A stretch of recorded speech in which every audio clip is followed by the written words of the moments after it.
Въздухът тук е някак по-различен. Това е дъхът на свободата. Изчакай само да стигнем до 6-та плочка на магистралата.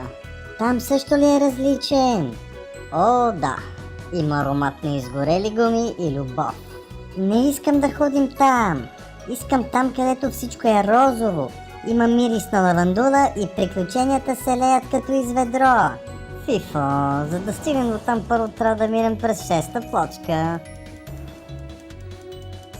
И какво правим тук, котка? Сега ще видиш какъв е вкусът на живота. Искам вкъщи. Не ти ли харесва омаята на свободата? Не, преди поне имаше салфетки.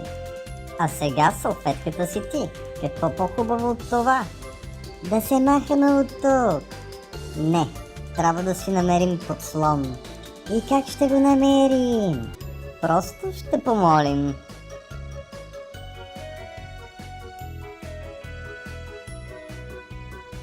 Живеем в кучешко време. Къде ще спим? На най-романтичното място, под открито небе. Но навън е студено. Прав си, ще добавим щипка топлина и интимност с огън от гуми. Не, да станем бежанци. Ще ни изпратят в някой лагер. Звучи привлекателно. Какво стана, котка?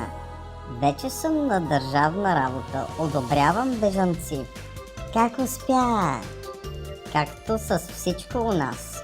Хванах го на правилния човек, но тази изпълнена с лубрикант история ще ти разкажа после.